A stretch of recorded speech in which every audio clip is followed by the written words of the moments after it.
I see love in sin-freeness. There's no Grace and peace. My name is Sister Kalia from the Tuesday and Seventh-day Adventist Church. And I would like to share a scripture from 2 Corinthians chapter 5 and verse 14. And it tells us, "For the love of Christ constraineth us." So when we think about the word constraint, it means to prevent, to hold back. The love of Christ is meant to constrain us. But what we are to know about the love of Christ is that the love of Christ dwells in the mind through faith, according to Ephesians chapter 3, 17. It says that Christ may dwell in your hearts by faith. What about Christ? That is the love of Christ. That ye being rooted and grounded in love. So the love of Christ, which constraineth us, dwells in us by faith. So true faith is the love of Christ what dwelling in us and causing us to be rooted and grounded in love. But what does that cause us to be? How do we live, or what is our experience when we have the love of Christ which constraineth us?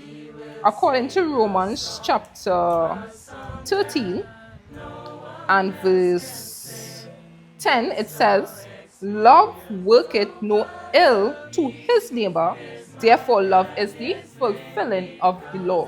So when you think about it, the love of Christ which constraineth us, according to 2 Corinthians 5 and verse 14, and which dwells in our heart, according to Ephesians 3 and verse 17, that love causes us to not work ill to our neighbor. So the constraining of the love of Christ is so that we don't work ill to our neighbor. And how is this practically lived out in our lives? Well, Christ gave us the perfect example in 1 Peter chapter 2, right?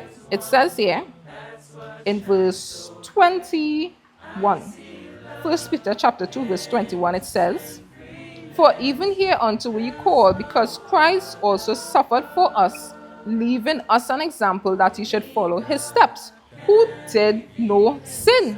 Sin is the transgression of the law. So the love of Christ, which constrains us and causes us not to work ill to our neighbor, right, will cause us not to sin, not to transgress the law, right? It goes further. Verse 23, "Who, when he was reviled, reviled not again. When he suffered, he threatened not, but committed himself to him that judgeth righteously." So Christ, when he was reviled, when he was persecuted, when he suffered and he was threatened, all manner of evil was done against him. Look at this. He was constrained not to work ill to his neighbor. Why? Because he did not revile again. He didn't threaten to do any evil against his neighbor or whosoever was persecuted him. Rather, he suffered, remaining sin-free, and therefore committing himself to him that judges righteously.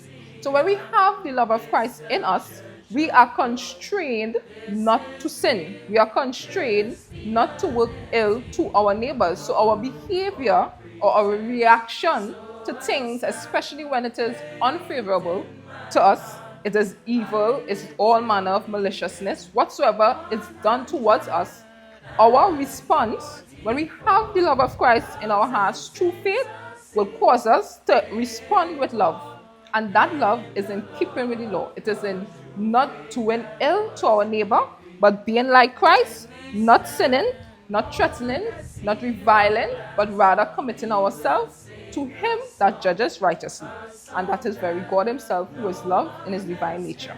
So may these scripture encourage you to have the love of Christ, which is the only thing one can have to constrain them from sinning. singing God is God alone throughout eternity.